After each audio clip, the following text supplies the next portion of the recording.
second session we talked about how parents contribute to children's self-image, and then to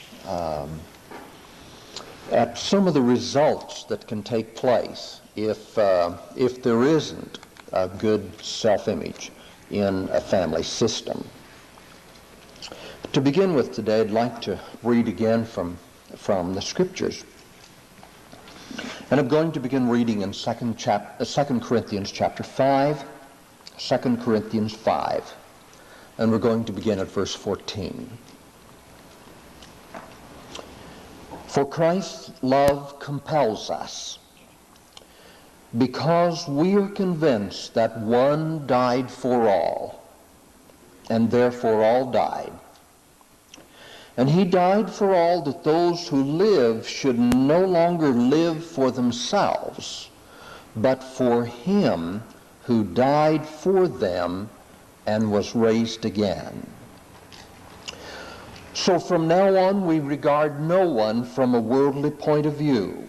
Though we once regarded Christ in this way, we do so no longer. Therefore, if anyone is in Christ, he is a new creation. The old has gone, the new has come. All this is from God, who reconciled us to himself through Christ and gave us the ministry of reconciliation. We are therefore Christ's ambassadors. As though God were making his appeal through us, we implore you on Christ's behalf, be reconciled to God. God made him who had no sin to be sin for us, so that in him we might become the righteousness of God. So as God's fellow workers, we urge you not to receive God's grace in vain. Things that I would mention from this passage that I think are significantly relevant in this area of our overall self-concept, that Christ no longer lived for themselves, but for him who died for them and rose again. A self-centered life is the kind of life that is in direct opposition to what God wants us to have. And as we said, the stronger the self-image, the less self-centered the person is. So the more we can have our life centered in God, and through that feel good about who we are and what God is doing in our lives, the less we are centered upon ourselves.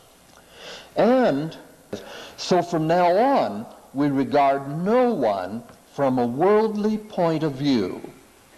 The worldly point of view is a totally self-centered view. And it's the view that says, I'm going to get what I want regardless of what it does to you. In Christ, and the better our self-image is, the more we recognize that I cannot advance in any way at your expense. If I'm genuinely going to advance, I will do it with you. With you. And I think that's very important, especially for husbands and wives to understand, is that as they advance and grow and mature and so forth in their lives, in their spiritual lives, in their careers, in the whole thing, they have to do it together and not alone. To do it alone and say, I'm going to do it regardless of what you say, that's the worldly point of view. So, he says in verse 17, if anyone is in Christ, he is a new creation. The old is gone, the new has come. And that's what's important for us, is to become that new creation. Not just that we've had some sins forgiven, but that we've become a whole, totally new person, new identity, new self-image, new self-concept, and that is the kind of person then that God can use in his service. And how is that done? I think the key is here in verse 18. All this is from God, who reconciled us to himself through Christ and gave us the ministry of reconciliation. That God was reconciling the world to him against them, and he has committed to us the message of reconciliation. We're therefore ambassadors on behalf of Christ. As though God were appealing through us, we implore you on Christ's behalf, be reconciled to God.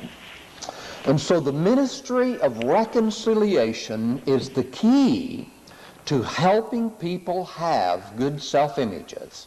You cannot feel good about yourself if your life is full of unreconciled relationships. Take a look at your life. And how many unreconciled relationships are there? One of the first questions we ask people very often who come to counseling with us is, how is your relationship with your spouse? How is your relationship with your children? How is your relationship with your parents? How is your relationship with your in-laws? How is your relationship with your boss, with your co-workers, and on and on? And we begin the work, the ministry of reconciliation in that person's life, because we know they begin the work of reconciliation. We believe we are ambassadors on behalf of God, appealing to people, be reconciled to God first of all, and then to everyone around you, as much as is humanly possible. Don't have any enemies. And you can feel good about yourself. Well, that's our start. Okay, what are we going to talk about today? Right there, turn it on. Oh, okay. Let's talk about being functional families. Functional families are much more likely to have people who have a high self-concept. So in functional families, the problems are always acknowledged and resolved. We don't sweep stuff under the carpet and pretend like there aren't any problems when there aren't. I've seen little kids come running up to their moms and say, "Mommy, are you sad? Are you and Daddy fighting?" And the parents say, "No, nothing is wrong." Well, see, to the child, they know there's a problem. The problem's not acknowledged, and so they begin to feel like, what's wrong with me? I'm not seeing the world the way that it ought to be. And they identify it inside themselves instead of saying, somebody's lying to me, which is really what's happening. I'd just make a comment here on this. More and more we're recognizing, for example, that various mental illnesses like schizophrenia are to a significant degree a family issue. Not just personal, but it's a family issue. And that's why it's so important that that child be allowed to know what they know. And number two is that in a functional family, the 5 freedoms are provided and promoted. We talked yesterday about the fact that if we're going to empower children, they have to be allowed to know, they have to be allowed to think, they have to be allowed to feel, so forth. And those have to be promoted. And so if the child comes to you with their understanding of something, it may not be totally correct, but don't ever do is wrong. Because you're setting them up then for illness of some kind. and need to know.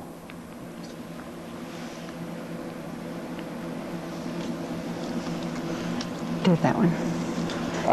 Number 3, in a functional family, all relationships are dialogical and equal. In other words, in the functional family, there are no people who are above and no people who are under. We stand on a common level as equals. I know that in the past many times children have been relegated to an inferior status. And what that does then is develops in them a poor self-image. Children should always be recognized as fellow human beings and equals. Now, they don't know as much, they don't understand, they don't have the wisdom, they don't have the experience, they don't have the insight, and so parents want to guide children because of that. But that does not make them superior. And superiority is given by parents saying to the child, do what I say, not what I do. Or do it simply because I tell you to. No reasons why. And that says to the child, you're nothing, you're garbage, you're junk. Get out of my way. Do it. Shut up. And that is so destructive for the child. And of course, the dialogue is always important. It needs to be talked about. And if the child wants to talk about it, then talk about it. And this isn't true just between parents and child. No. Frequently in the past, husbands have played that role with their wives, saying, I'm the boss, you do what I say, I'm the head of the house, you have no say in this, or whatever. So we need to make sure that that rule applies. Maybe sometimes wives have played that role too. I haven't known many. Equals nobody is the one that's going to make everybody else do what they want them to. Communication is direct, congruent, and sensory-based. We're going to feel our feelings and be able to talk about them. And when we talk about things, all of our talking is going to go in the same direction, the congruent part of it. For instance, I'm going to say with words the same thing that I say with my tone of voice and with my body language. Jim mentioned the schizophrenics. One of the things that makes the schizophrenic child or the adult, if it doesn't show until they're adult, is people saying something to them and acting another way. Like mom saying, I love you, as she pulls back from the child as if she doesn't want to touch them. That's one Virginia Satir identified a lot in one study she did in an institution for schizophrenics, was that the child would go running to meet the mother when she came for visiting time, and maybe she would say something like, aren't you going to give your mother a hug? But as the child reached to hug her, she would draw back. Mixed messages make a child feel very insecure, and it ruins self-image. Mixed messages from a husband and wife do the same thing. What's called the double bind. So if I say to Jim, I love you, in a sarcastic tone of voice as I'm walking away from him, what have I communicated? No love for you at this moment. So we need to be very careful that we talk about our feelings, that we talk in a way where everything says the same thing, and that anything is okay to talk about in our family. And number 5, it's important in the functional family that each person gets their needs met. If people are healthy, they learn quite quickly to be able to express their needs. Probably one of the most devastating things that takes place in our culture in communication is the expectation that if people love me, they should be able to read my mind. Now, I don't know about you, but I'll tell you, I am a very poor mind reader. Carolyn can tell you that. And one of our great romantic cliches has been, if you have to ask for it, it doesn't mean anything. Well, hogwash. That's not true. Time for what we need. And the busier our world and our life gets, the more important it is that we state what we need. One of the greatest reliefs to me in our relationship was, I wanted to be a responsive husband to Carolyn. I really did. A lot of times I didn't act like it. And a lot of times it's because I was so caught up in church and just so many other things.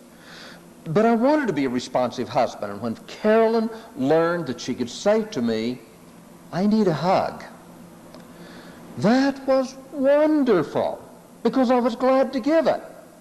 I was just so off in my own world that a lot of times I didn't see it.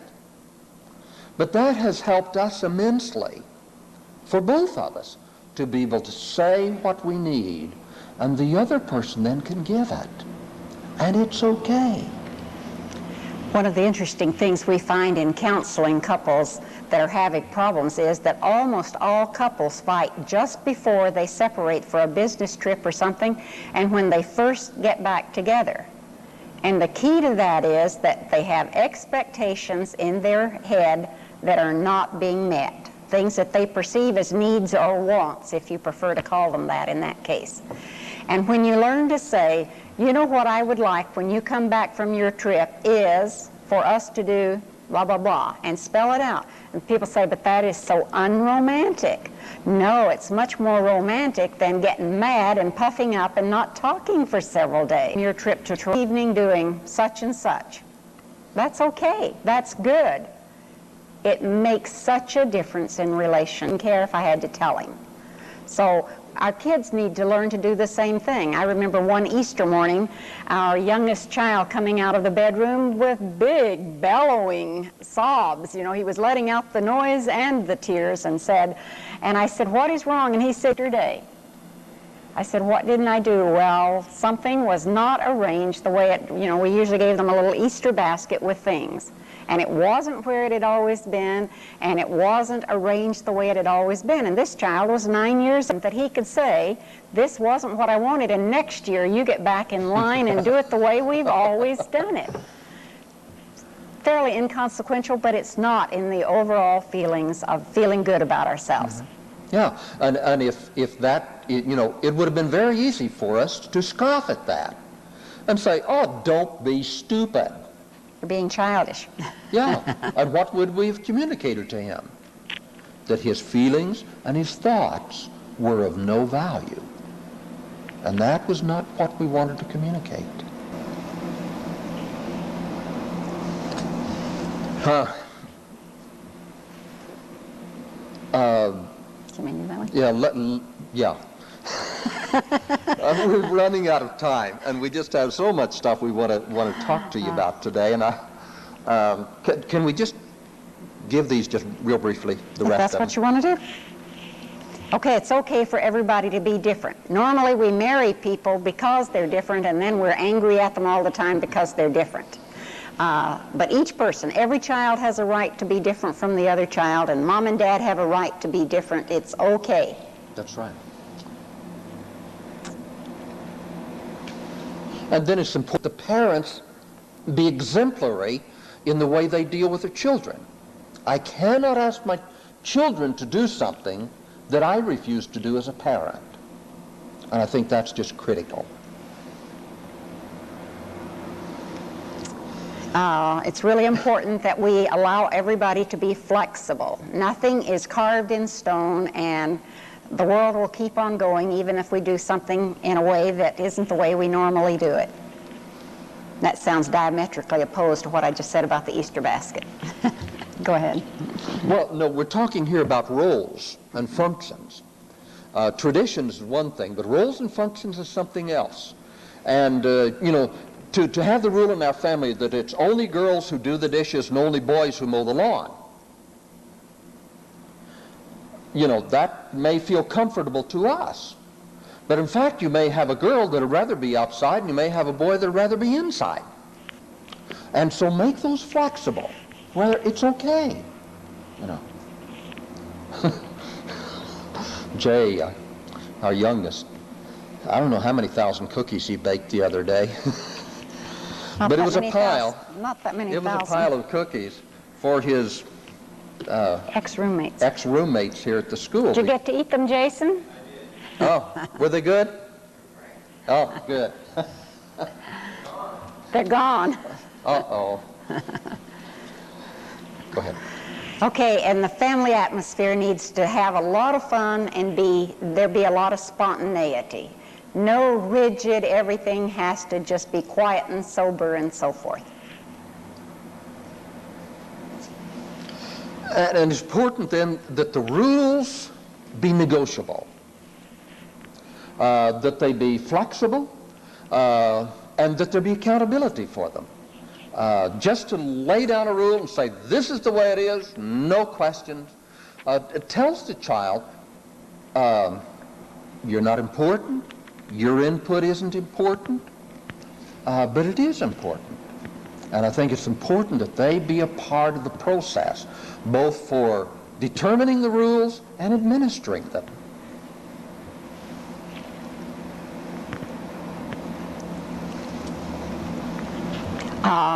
We all need to know that violation of anyone's values in the family makes guilt.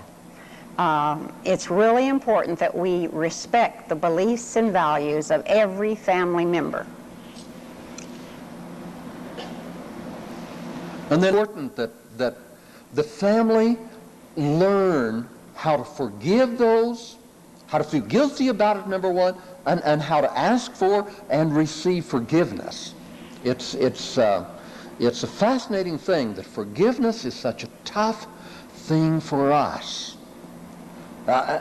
Even us who are Christians.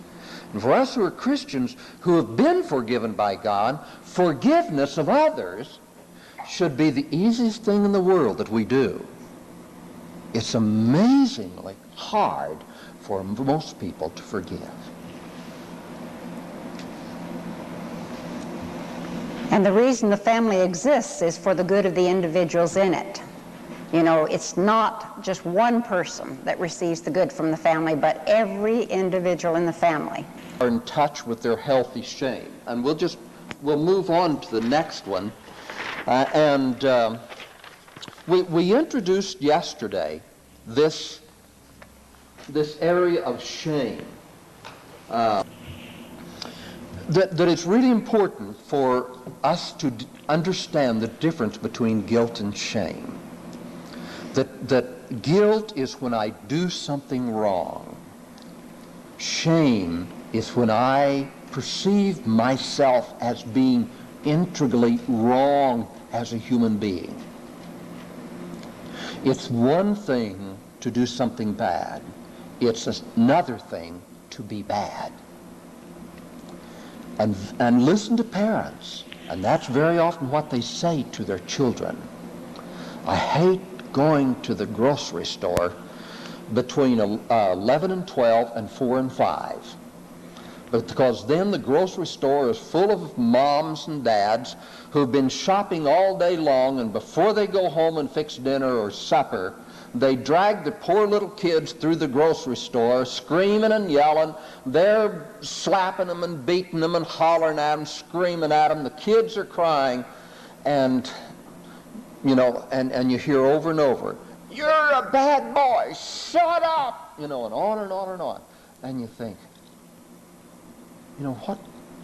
what's that child getting out of this? I know what they're getting out of it. They're learning deeply, deeply,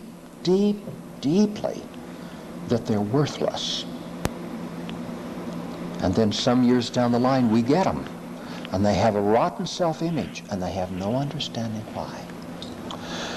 How does it happen?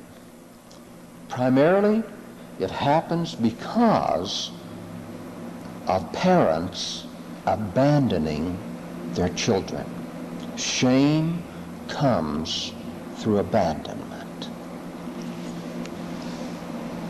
Children, this happens between partners too. There is abandonment from partners. That's right.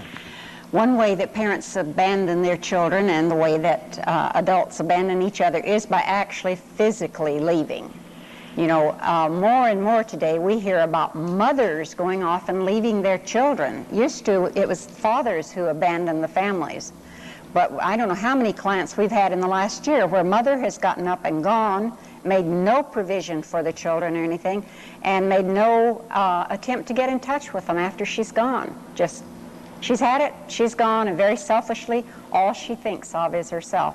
Well, the children are going to grow up feeling very, very shameful. What was wrong with me that my mom didn't want me? And particularly in our culture today, this is the result of divorce. That one parent is perceived by the children to have abandoned the family. And invariably, the children believe it's their fault. Invariably. And I might add, even if they give lip service to the fact that it's not, it's funny how later they come back and say, well, I was told it wasn't my fault, but really together. It's a terrible thing, and I don't know what we do about that, because you can keep talking to them, and intellectually they learn that it's not their fault, but their feelings still say, yeah, but it was my fault somehow. It's a deep emotional issue. Number two, parents abandon children by not modeling their own emotions for their children. And this is, I think, this is where it really starts to hit us. One of the most important things that I can do as a parent is model for my children a healthy way of dealing with my emotions. And if I act emotionless, if I act like there's nothing happening, I may want to cry a bucket of tears. I may be sad, whatever it is, but I don't model that before my children in healthy ways. I have abandoned them. I've abandoned them and said to the children, your emotions are unimportant. That part of you is unimportant. Forget it. And they die emotionally inside.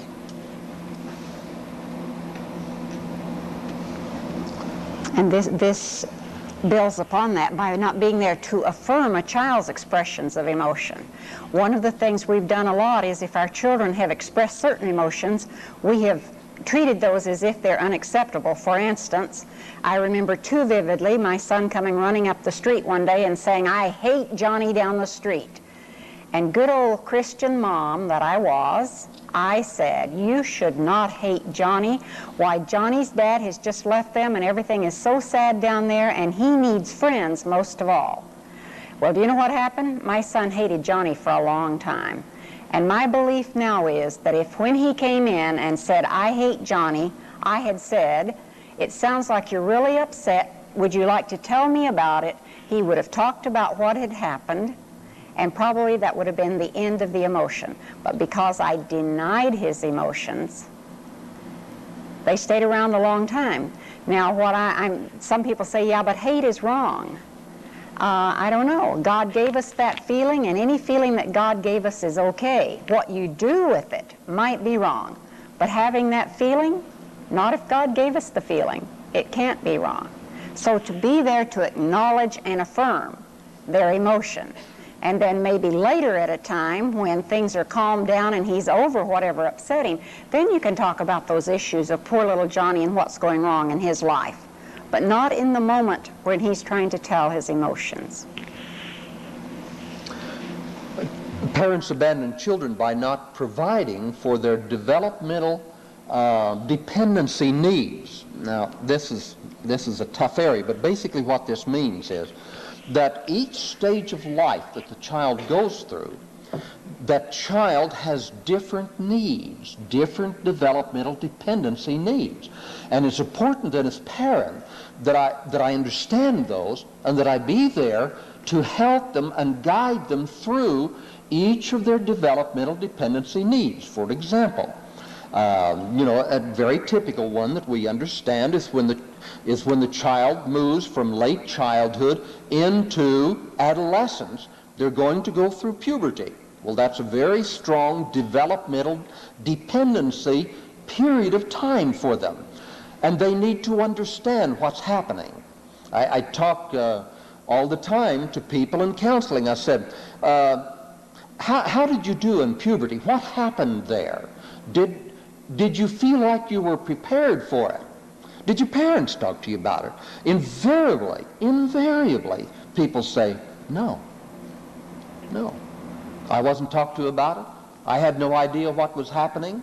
In fact, the way the way I learned was from other kids at school. You know how reliable that information is? It's pretty poor.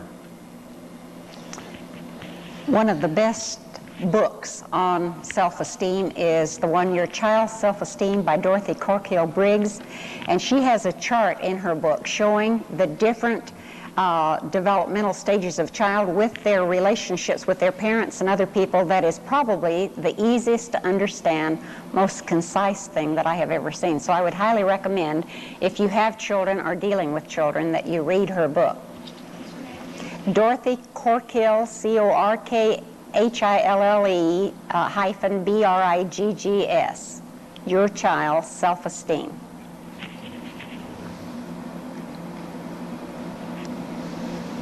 And then a real biggie that we hear more about all the time is the abuse of a child.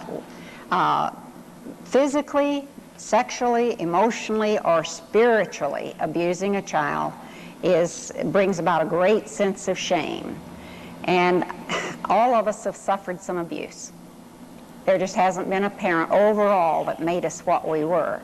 But I think the more we can be really sensitive to the fact that some things are abusive and avoid them, the healthier the people around us will be. You know, I can emotionally abuse Jim by when he shares something with me that is very highly emotional to him, me giving him a sermon about something at the time that he does it, instead of saying, you're really feeling whatever it is, you want to talk more about it, or just being there for him, or giving him a good hug, or whatever. It's abusive to disregard people's emotions. Spiritually abusing, I think most people have had a little of that, where we get it from the pulpit sometimes even, where we get beaten over the head about our spiritual life instead of spiritual encouragement.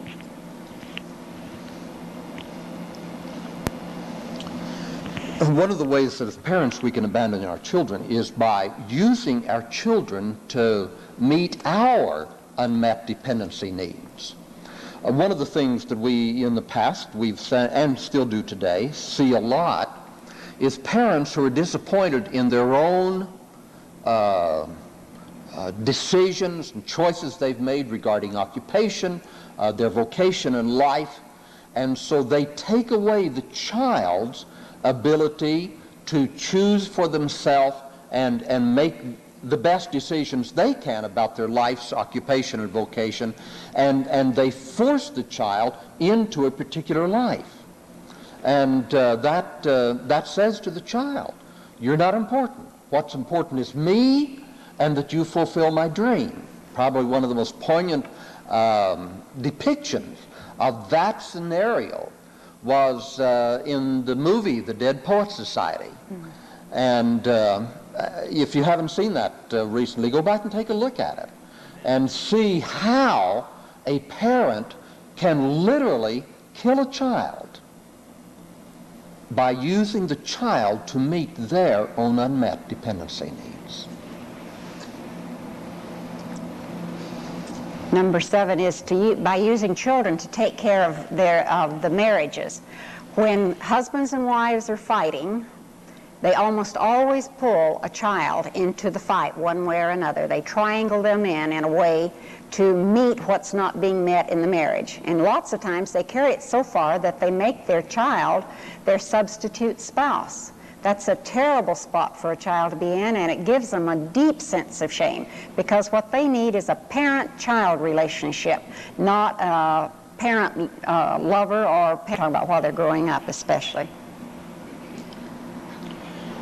And then, number 8, one of the ways that parents abandon children is by hiding and denying their own shame secrets to their children.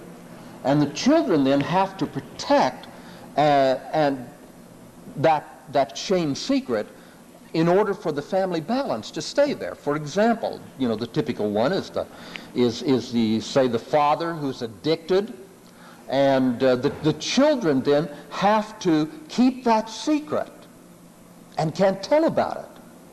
You wonder, how in the world, could so many children have been sexually abused as children and this not come out? And this is the reason why. In order to keep family balance, that must be hidden. It can't be dealt with, because that would destroy the family.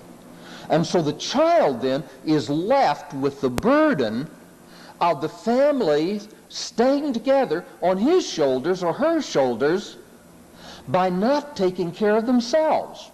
They would love to say to a teacher or whatever, my dad or my grandpa or uncle or whoever it is sexually abusing me.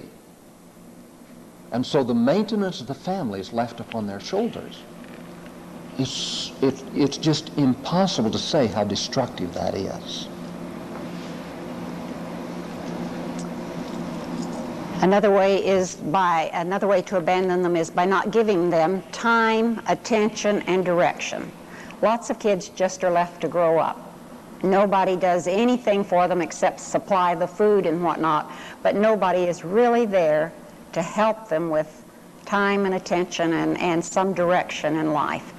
So many teenagers say, I wish my parents would give me some rules. Kids complain about too many rules, and my parents don't do anything like that for me. That's really a form of an abandonment that is hard on kids. Was there not one more? So, what happens here? We talked yesterday about people's basic needs, survival, love and belonging, power, mastery, fun, freedom, spiritual needs. What happens if those aren't met? One of the most common things to happen is that we substitute for that various addictions. And it's just not the world out there who is captured by these addictions. Addiction has just taken over our culture today. An addiction is always, don't forget it, an addiction is a substitute for a genuine, whole relationship with people. Always. And so if you or your family are involved in addictions, we plead with you. We plead with you. Deal with those. Deal with those. And if those aren't dealt with, here's what happens. I need to move it over, Jim, a bit. First of all, the addiction provides an emotional high, and we know that. But second, it provides deep guilt, which turns into shame. And it's just not the person is doing something wrong, it's that the person themselves begin to know or believe that they are flawed as a person.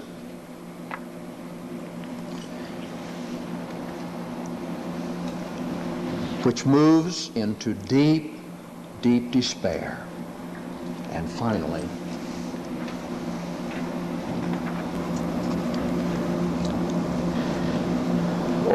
over our years, it's been our sad, very, very sad experience to deal with Christians, or with the families of Christians, where someone in the family has committed suicide. And there's nothing that can happen to a family that is worse than that. God gives us everything we need to be whole, healthy people and whole and healthy families. And as long as we resist that, we're maintaining the world and the flesh and what it does in our lives and in our relationships. I'd like to end with a little guy who's very special to us.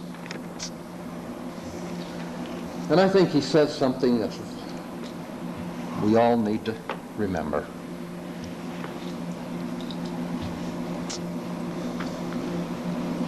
He's wiser than most of us adults, isn't he?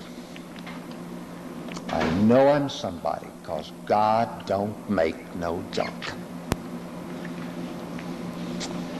All right, do you have a question? We just have time for maybe one or two at the most. Yes. Shoot this. You want that put back on? The one just before that? Oh, this one.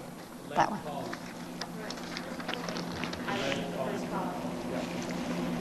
Okay. Okay, anything else? Yes. What can you do if someone is already reached the deep board with despair? In deep despair, I think the only thing you can do is get them into some kind of professional help. Who was it last night? Oh, Rubel talked about doing an intervention. And sometimes intervention can be very, very helpful.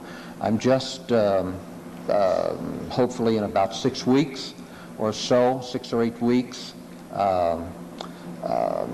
my first book will be coming out. It's called Tarnished Rings, on when we see people in our lives, in our sphere of influence, family, church, whatever, where we perceive that their marriage is breaking down, how to do an intervention in that situation and start bringing healing into it. But a person who's moved into deep despair, they in all probability, the addiction has so entrapped them that they cannot get out of it without professional help. And so they must be steered toward professional help, or in all probability, they will die through that addiction. Yes? I'm sorry, I can't hear. Oh, okay. I don't remember. I'll find them for you. We can let someone else ask a question. I'll find them. We'll find them and get them up there. Any other questions?